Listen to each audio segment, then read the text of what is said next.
Mesdames et messieurs, bonsoir. Merci de vous joindre à nous pour un nouveau numéro de l'Échiquier international. La guerre au Moyen-Orient entre dans son 6e jour avec des bombardements sionistes sur la capitale iranienne et sur Beyrouth. Les relents de la guerre contre l'Iran se font ressentir de manière très palpable sur le monde qui se scinde en deux. Ceux qui soutiennent les États-Unis et l'entité sioniste dans leur frappe contre l'Iran, et puis ceux, les sceptiques, qui, même s'ils sont contre cette guerre, font du wait and see. Alors, d'une guerre annoncée contre l'Iran à une guerre généralisée à tout le Proche-Orient, la région s'enflamme pour satisfaire les caprices de l'entité sioniste qui va plonger le monde entier dans une crise économique sans précédent, sans qu'aucun n'ose s'y opposer. Tout de suite, les détails.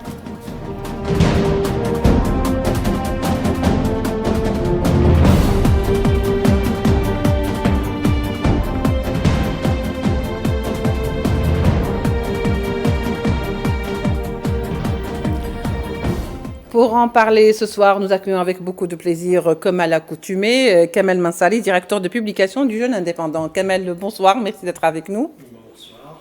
Et bien sûr, on nous rejoindra dans un tout petit instant Hamdan Addamiri, coordinateur de la communauté palestinienne à Bruxelles. Pour commencer, Kamel Mansari, alors la région s'enflamme, ça se voit et on le constate tous les jours. La nuit d'hier à aujourd'hui a été, s'il vous plaît, rythmée d'explosions, de bombardements à Beyrouth, à Téhéran, donc chez l'entité sioniste à Tel Aviv, et qui a touché même certaines régions de l'Irak où certaines communautés kurdes y vivent. On va dire que c'est tout le Moyen-Orient qui est aujourd'hui sous le feu. C'est ça, finalement, qu'on voulait ? Ben, c'est la réalité. Donc nous sommes dans une... C'est plus qu'évident d'ailleurs. On voit maintenant que le conflit s'est étendu. Il y a de nouveaux fronts qui se sont ouverts au Liban et en Irak. Probablement d'autres vont s'ouvrir. Donc on voit que de plus en plus les jours passent, plus la situation devient complexe, que ce soit sur le plan militaire, que ce soit sur le plan... c'est-à-dire des victimes ou bien des rebondissements et des conséquences de ce conflit. Donc nous sommes aujourd'hui dans une situation tout à fait dangereuse. Pourquoi ? Parce que l'impact de cette guerre ne touche pas simplement les infrastructures et les civils, touche l'économie mondiale qui est le nerf. Oui. C'est-à-dire que la question de l'économie, la question des investissements, la question des marchés pétroliers, la question des marchés boursiers se pose avec acuité pour de nombreux pays qui voient dans cette guerre une nouvelle crise qui s'ajoute à celle qui a déjà prévalu depuis 2022 en Ukraine, donc la guerre russo-ukrainienne. Donc il est question aujourd'hui de voir le tableau qu'on voit, c'est un tableau qui n'invite pas à l'optimisme. On voit que de plus en plus les Américains s'acharnent contre l'Iran et de plus en plus les Iraniens sont résilients et ripostent avec les moyens qu'ils ont. Et on voit de plus en plus de victimes. Les pays du Golfe sont les premières victimes de cette guerre, de cette confrontation israélo-américaine contre l'Iran. Donc on voit aujourd'hui que plus les jours avancent, plus le conflit s'étend et s'accentue, et plus les rebondissements ou bien les conséquences de ce drame se font de plus en plus sentir et ont un impact difficile. Et on voit même que sur le plan politique, les divergences apparaissent et les hésitations et les réticences se font de plus en plus, parce que certains pays, même s'ils pensent qu'ils sont anti-iraniens, ils pensent que participer dans cette guerre n'arrangerait pas leur économie, n'arrangerait pas la situation. Donc on voit aujourd'hui la déclaration de Mark Rutte qui a dit que l'activation de l'article 5 de l'OTAN n'était pas envisageable, c'est-à-dire la participation de l'OTAN n'est pas envisageable, c'est-à-dire que tous les membres, et qu'aujourd'hui on parle que de guerre, on parle que de solutions militaires, mais la question politique et la question diplomatique est recalée, et c'est ça qui pose aujourd'hui problème.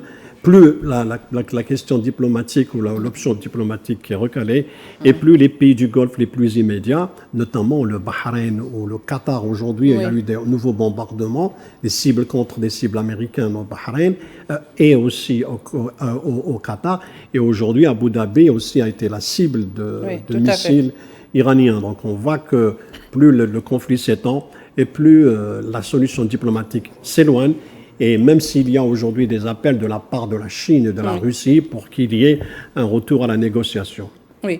Alors, Kamel, il y a aussi cet aspect, peut-être que de plus en plus, ça devient, si vous voulez, très visible donc à l'œil. On voit que cette guerre contre l'Iran, ou on va dire cette guerre au Moyen-Orient, parce que tous les pays sont impliqués, même si on le dit peut-être du bout des lèvres, parce qu'on se dit oui, tout le monde est touché, mais ce n'est pas encore une guerre au Moyen-Orient. Justement, sur cet aspect-là, on va revenir avec vous en se disant, c'était finalement ça, cette guerre du Proche-Orient, qui a été tellement annoncé par l'entité sioniste qui disait que notre extension se fera d'une manière ou d'une autre, bon gré, mal gré, contre ce monde arabe. C'était finalement ça. Absolument. D'ailleurs, c'était une posture révélée. Maintenant, on le dit franchement, on le dit ouvertement. Ce qui se disait sous Cap ou en catimini, dans les siècles restreints, les Israéliens le disent ouvertement. Nous voulons étendre ce royaume biblique, ce royaume promis dans la Torah, qu'il faut aller vers le grand Israël, c'est-à-dire qui inclut même des parties de l'Arabie Saoudite, non seulement la Syrie ou la Cisjordanie ou la Jordanie ou une partie de ou le Liban ou une partie de la Syrie, mais également une grande partie de l'Arabie Saoudite, c'est-à-dire les régions à partir de Médine jusqu'aux frontières avec la Jordanie. Reconquérir franchement les anciennes, soi-disant. Absolument. Maintenant, écoutez, même Yair Lapid, qui était vraiment, jamais n'a osé dire ça, qui est opposant. Maintenant, on le dit ouvertement. Il le dit, l'ancien Premier ministre, il le dit ouvertement. En plus de ça, c'est conforté par les déclarations de Pete Hegseth. Aujourd'hui, il dit que c'est une guerre, il a dit, ça a été rapporté par le Guardian, ça a été rapporté par les médias américains. Ça a été dénoncé aussi. Que c'est une... Oui, mais ce qui est dit est dit. Oui. Attention, lui, il est convaincu que c'est une guerre divine. Il le dit d'ailleurs dans son livre « Les Nouvelles Croisades », il dit clairement que les États-Unis doivent revenir à reprendre le contrôle par la force des régions occupées. Ils sont assignés d'une mission. Assignés une mission divine, et il le disait dans son livre, que défendre Israël, c'était l'objectif, c'est-à-dire d'abord combattre les musulmans, l'islam en lui-même, et en même temps faire en sorte de dire que Israël doit occuper toutes les terres. Il faut revenir aux anciennes croisades que les Européens et les croisés avaient abandonnées. Donc c'est le postulat et le fondement même de la vision de Pete Hegseth, le ministre, le secrétaire de la guerre. Il a transformé le ministère. Ils disent on se défend plus. Maintenant on fait la guerre. Donc il est dans cette posture guerrière. On est en reconquête. Oui, en reconquête. Et il influence énormément les décisions de Donald Trump. Donc, comme vous venez de le dire, c'est vrai qu'on revient à cette croyance que la postulat religieux pèse lourd dans les décisions au sein de l'administration actuelle. Est-ce que c'est normal pour une administration pragmatique portée justement sur des questions très pragmatiques aujourd'hui? Imaginez-vous un seul instant que ce discours est tenu par exemple par un pays musulman qui va dire on va reconquérir l'Espagne qui était déjà acquise aux musulmans et que tout le monde y va et avec le silence et la bénédiction si vous revenez à la déclaration aux propos tenus par l'ambassadeur américain en Israël Mike Huckabee, il le disait franchement dans son entretien avec Tucker Carlson, il le disait que Israël a le droit de prendre les territoires. Donc, parce que le postulat, il l'a bien expliqué, il a dit que c'était religieux. Il a dit que sur la Torah, il y a une promesse divine, et ça, c'est une hérésie. Donc, c'est de la folie aujourd'hui qu'on ne respecte même pas le droit international, on ne respecte pas les frontières des pays, que c'est la religion qui dicte. Donc, si c'est celle-là la logique qui prévaut au sein de l'administration américaine, c'est que franchement, les lois, les règlements internationaux, les institutions n'existent plus. Voilà. Ce qui motive les États-Unis aujourd'hui, c'est ce que veut Israël. Et ce que veut Israël est une demande, est une ambition d'ordre religieuse. Donc nous sommes face à une nouvelle croisade et qui est, quand on le dit comme ça peut paraître un petit peu non diplomatique, mais ce sont les Américains qui nous poussent à le croire. C'est-à-dire, c'est eux qui le disent, ils nous disent. Donc, combattre l'Iran, c'est pour permettre à ce royaume de revenir et en plus de se reconstituer. D'ailleurs, le mouvement Lubavitch a bien le mouvement juif Lubavitch de New York a bien construit un temple pour le retour du roi David, et il pense que Netanyahou sera le nouveau roi David. Donc, parce qu'il le croit vraiment assigné d'une mission. Oui, mais voilà. Malheureusement, c'est ça un petit peu. Est-ce que le monde doit subir? Et c'est le discours au sein de la classe israélienne qui est devenu extrémiste. Ce que développe Ben-Gvir ou Smotrich est partagé par la majorité des Israéliens. En fait, ils épousent tous la même ligne. Le problème, c'est qu'aujourd'hui, est-ce que le monde aujourd'hui est aussi naïf pour aujourd'hui pouvoir ou être obligé de subir justement ce dictat de cette doctrine? Parce que si tout le monde commençait à parler avec son livre religieux, beaucoup de personnes se retrouveraient à aller reconquérir des terres anciennes de mais je ne sais quelles aïeux. Pour le faire, encore, il faut avoir la force. Voilà. Et la encore qu'on est dans la désinformation là, parce que les Américains ont la puissance de feu, donc c'est la puissance économique, technologique et militaire, donc ils peuvent se permettre de développer ce discours en aidant Israël. Voilà. Mais l'objectif aujourd'hui, c'est qu'il y a des répercussions derrière cette logique. Il y a des répercussions économiques, des répercussions politiques. Ce ne sont pas tous les pays qui veulent aujourd'hui aller endosser ce discours. Aujourd'hui, si on voit ce que subissent les pays du Golfe, c'est dramatique. Donc, et les risques sont énormes pour ces pays-là et surtout pour la région. Donc, la stabilité de la région est compromise, la paix dans la région est compromise, et surtout cette guerre, sous le postulat religieux, nourrit justement les scissions entre sunnites et chiites. Donc, ça va être vraiment quelque chose de grave. Donc, si on parle d'un postulat religieux, on est en train de pousser la région où il y a la plus grande concentration de chiites dans le monde vers une confrontation d'ordre religieux. C'est un point très important, Kamel Mansari, c'est vrai. C'est pour ça que j'allais dire tout à l'heure à Hamdan Damiri qui nous a donc rejoint. Hamdan Damiri, est-ce qu'on disait tout à l'heure qu'on est complètement dans l'embrasement, ce n'est plus des risques d'embrasement, on est déjà dans l'embrasement. Le Moyen-Orient est en feu, qu'on le veuille ou non, les faits sont là aujourd'hui. Alors, est-ce que ce monde occidental, dans sa folie, et surtout l'antitétionniste, est prêt à marcher derrière les desiderata de l'antitétionniste jusqu'au bout? C'est-à-dire qu'aujourd'hui, est-ce que tout le monde doit suivre cette attaque contre l'Iran, suivre la démarche états-unienne et ne pas s'y opposer juste parce que c'est comme ça qu'on a voulu l'antitétionniste et advienne que pourra? Tout d'abord, bonsoir à tout le monde. Bonsoir. En effet, donc, je dirais cette guerre, c'est la guerre de Netanyahou, d'abord et avant tout. Et malheureusement, Trump, le président américain, il a été amené vers cette guerre-là, alors que les intérêts américains en soi ne sont pas menacés dans la région et l'Iran ne menace pas. En réalité, c'est ce qu'on appelle les intérêts américains. Donc, voilà, nous sommes effectivement dans le conflit, nous sommes dans la guerre maintenant, et c'est une guerre qui peut être même élargie. Hein, donc, on n'est que dans les débuts de cette guerre-là. Moi, je pense de mon côté qu'effectivement, il y a d'abord dans cet objectif, je dirais, sioniste qui consiste à avoir les conditions pour créer ce qu'ils appellent, eux, la grande Israël ou l'Israël biblique. Effectivement, ils ont parlé dernièrement. Donc, il y a Israël entre le Nil et le Fourat, c'est-à-dire l'Israël biblique, comme ils disent eux-mêmes. Il y a cet objectif israélien et ça passe par la force. Parce qu'il faut occuper, il faut contrôler, il faut effacer ceux qui résistent dans cette région. Ça, c'est d'un côté. Mais il y a aussi, il faut jamais oublier que du côté américain, ils ont une stratégie maintenant qui consiste à dire la paix par la force. Donc les Américains, Trump, avec sa doctrine maintenant, c'est d'imposer par la force la paix telle qu'elle est, je dirais, conçue par les Américains eux-mêmes et par Trump et ceux qui sont avec lui au pouvoir. Donc on est effectivement dans une guerre. D'abord, pour la région dans laquelle on vit, nous, les Arabes, les musulmans, etc., c'est une guerre d'existence en réalité. Parce que des résultats de cette guerre, c'est des décennies de futur, de l'avenir de cette région sera décidé et dessiné à ce moment-là.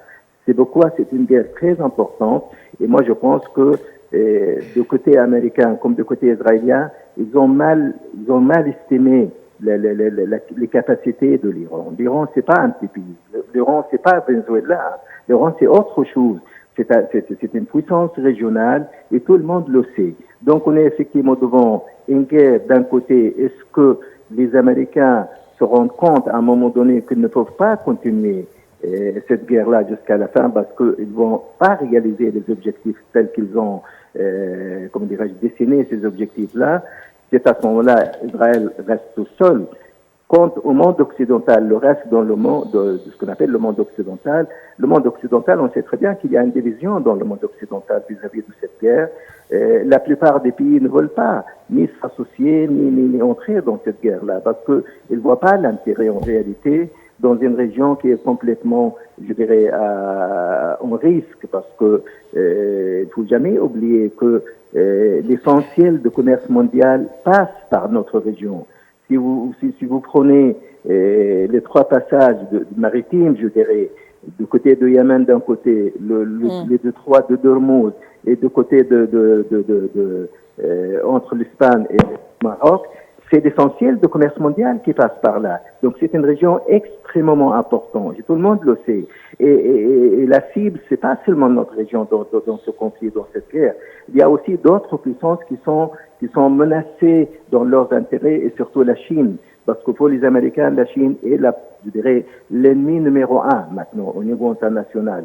Seulement, ils ne peuvent pas ouvrir une guerre contre la Chine parce que la Chine, c'est une puissance nucléaire aussi. C'est la raison pour laquelle ils veulent, comment dirais-je, contrôler la région pour empêcher à ce que la Chine soit approvisionnée par le pétrole et par le gaz de la région.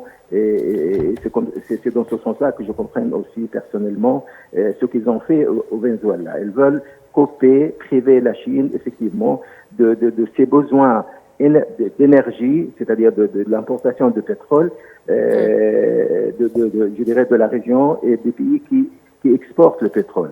Il faut jamais oublier que presque 60% du pétrole iranien actuel depuis un certain temps est exporté vers la Chine. Imaginez s'ils mettent les mains sur l'Iran, à ce moment-là, ils vont priver la Chine d'une partie de ses besoins énergétiques. Oui, très bien. Au fait, c'est ça l'idée, finalement, Kamel Mansari. On disait tout à l'heure quels sont les coûts de cette guerre. Elle commence déjà à apparaître, surtout avec la fermeture du détroit d'Ormuz. Il y a ceci, mais il y a aussi les conséquences sur les pays du Golfe. Est-ce que ces pays du Golfe vont résister longtemps aux attaques de l'Iran, même si ce pays dit que ce sont des cibles américaines qu'il vise. Mais sur le long terme peut-être, ou sur même le court terme, ça va se répercuter sur la population. Oui. D'ailleurs, la fermeture du détroit d'Ormuz, c'est quelque chose de vraiment... c'est un goulot d'étranglement. Donc nous avons pratiquement 20% de la consommation mondiale énergétique qui passe par ce détroit. Énergétique, c'est-à-dire notamment pour le pétrole et tout, donc 33% pour le gaz naturel. Et on voit les conséquences sont les suivantes. D'abord, sur le plan intérieur, donc si les pays-là ne peuvent pas exporter, c'est-à-dire notamment pour le Qatar, donc 90% de ses exportations passent par le détroit d'Ormuz.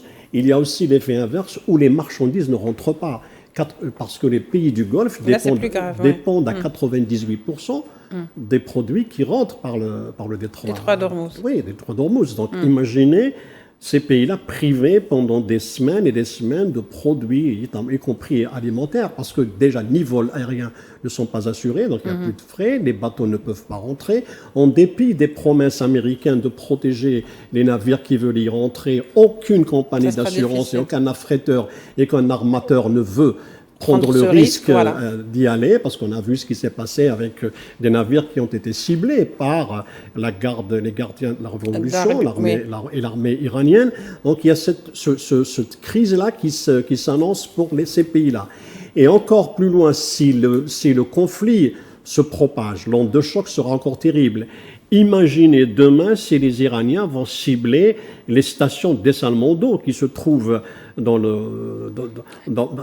les pays du Golfe. Vous avez 33 stations de dessalement d'eau qui alimentent les Émirats, et vous avez 13 qui alimentent... Il faut dire qu'ils comptent que sur cette station, c'est-à-dire que tout leur approvisionnement en eau, ce n'est pas un pays qui est riche en... L'Arabie Saoudite, c'est 70% de l'eau qui rentre... c'est la mer Arabique ou le Golfe Persique. Donc, c'est 60% de l'eau est tirée de cette région-là. Donc, voyez-vous l'impact. Imaginez la station de dessalement qui sert la capitale Riyad, qui compte 10 millions d'habitants. Oui. Si elle est touchée, l'eau disparaîtra. Ils seront privés en 2 semaines. Donc, il n'y aura plus. Oui. Et toutes les industries qui comptent sur cette région. Et puis, il y a des régions, comme vous voyez. Donc, il y a eu ciblé les data centers d'Amazon ont été ciblés aux Émirats, c'est les plus ciblés, donc le pays le plus touché. Ça a fait reculer les investissements et ça a fait chuter les actions sur les bourses, à Wall Street. Ça a démarré en chute, et y compris les marchés européens. Ils ont entamé la semaine avec 0,6% de chute. Donc le pétrole a augmenté en Europe de 40%. Donc, tous ces impacts-là, mais les victimes collatérales les plus proches, ce sont les pays du Golfe. Sur un long ou un court terme, Kamel Messari? Ça peut être un court terme. Déjà, les effets commencent à se sentir. Oui. Les prix sont en train d'augmenter. De flamber, oui. Oui, flamber, parce qu'il y a une inflation de 13% enregistrée dans ces pays-là depuis 4 jours. Et c'est très dramatique, c'est-à-dire parce que moins les marchés sont approvisionnés et plus les produits deviennent rares. Et à ce moment-là, la situation va s'aggraver. Donc, si la guerre se prolonge, donc le risque d'embrasement et les risques sur les industries. Imaginez la ville de Jubail. Ce sera le blackout? Non, imaginez la ville de Jubail, qui est c'est une zone industrielle. Donc, toute l'industrie pétrochimique de l'Arabie Saoudite se trouve là-bas. Et si elle est ciblée directement, délibérément ou par erreur par les missiles iraniens, c'est toute l'économie énergétique de la région qui va s'effondrer. Imaginez que les Iraniens continuent à poursuivre les Américains, mais ils l'ont dit, parce que les Américains, à l'évidence, selon la rhétorique iranienne, se réfugiaient dans des endroits civils, c'est-à-dire qui deviendront... C'est une rhétorique qui a été utilisée ici à Gaza aussi. Oui, c'est-à-dire que aujourd'hui, si par mégarde les Iraniens ciblent des hôtels où se terrent les soldats américains, donc imaginez les conséquences. Aujourd'hui déjà, les Émiratis sont en train de souffrir du fait que le tourisme est complètement bloqué. Oui, très bien, Kamel. Je pense qu'on pourra aller très loin sur ça, mais je voudrais revenir avec vous parce que vraiment la question économique, c'est là la plus grande menace finalement si la guerre dure. Hamdan Dameli, il nous reste 2 minutes. Je voudrais un petit peu voir avec vous, est-ce que vous pensez que la guerre ou les États-Unis ont les moyens réellement d'aller vers une guerre d'usure, surtout avec ce que disait donc Kamel Messari, la difficulté peut-être même d'approvisionnement de leurs troupes qui sont donc basées dans les pays du Golfe. Et surtout, est-ce qu'il n'y a pas aussi un risque d'aller vers le clivage qui sera accentué sunnite-chiite? Sunnite plutôt, oui. Oui. Moi je pense que les Américains, c'est pourquoi j'ai dit au départ qu'ils ont sous-estimé. Donc ils ont cru qu'ils peuvent mener une guerre pendant quelques jours et en réalisant les objectifs qu'ils ont mis en avant. Donc maintenant, ils sont devant une réalité. La réalité, c'est que d'un côté, les Américains, les Israéliens n'ont pas suffisamment de force sur le terrain pour continuer une guerre pendant des semaines, peut-être des mois, alors que les Iraniens, ils se sont préparés pour ça. Ils se sont préparés, les Iraniens, pour une guerre longue. Donc, à mon avis, rapidement, et d'ailleurs, déjà, il y a, semble-t-il, des informations qui viennent du Pentagone qui dit au président américain, nous n'avons pas suffisamment de munitions dans la région pour continuer une guerre d'une manière, je dirais, longue. Donc, moi, je pense que vite, on va, dans les prochains jours, peut-être les prochaines semaines, parce que cette guerre-là ne va pas s'arrêter demain. Ceux qui croient que demain, on va se réveiller le matin et voilà, il y a un cessez-le-feu, ce n'est pas le cas. Donc, c'est une guerre qui va continuer pendant un certain temps parce que les objectifs des uns et les objectifs des autres ne sont pas les mêmes. C'est la raison pour laquelle il faut qu'il y ait quelque part une partie qui gagne dans cette guerre-là. Il ne s'agit pas de gagner militairement, il s'agit de gagner politiquement dans ce conflit militaire. Moi, je pense que effectivement, rapidement, les Américains vont avoir des problèmes et les Israéliens, plus que les Américains, pourquoi les Israéliens? Parce que les missiles iraniens tirés, et maintenant vous avez les Hezbollah qui commencent aussi à tirer des missiles vers Israël. Donc ces missiles-là, pour les intercepter, il faut absolument utiliser des missiles antimissiles, etc., etc. Et ça, on sait très bien que les Israéliens ils n'ont pas suffisamment comment dirais-je, des missiles pour intercepter les missiles qui viennent de loin. C'est la raison pour laquelle ils vont se retrouver prochainement devant la réalité. Et la réalité, c'est que les missiles iraniens, à ce moment-là, ils vont arriver à leur cible sans qu'ils soient inquiétés sur le chemin. Donc ça, effectivement, nous allons se retrouver devant la réalité qui est dure pour les Américains et les Israéliens, alors qu'à mon avis, les Iraniens, de leur côté, se sont, je répète, préparés pour une guerre qui peut durer longtemps. Et c'est la raison pour laquelle l'issue finale de cette guerre, à mon avis, moi, je ne pense pas qu'il sera en faveur des États-Unis. Oui. D'ailleurs, certains observateurs disaient que les États-Unis et l'antitétionniste ont déjà perdu cette guerre d'avance, vu l'ampleur avec laquelle ils ont justement entrepris cette attaque. Merci beaucoup, Monsieur Hamdan Damiri. Je rappelle que vous êtes coordinateur de la communauté internationale à Bruxelles. Merci à vous, Kamel Mansari, directeur de publication du Jeune Indépendant. Je sais que vous aviez encore des choses à dire. Oui, je sais qu'on aurait pu développer encore pas mal de points. Mais je vous remercie de nous avoir suivis. Peut-être qu'on le fera, bien sûr, dans nos prochaines éditions. Au revoir.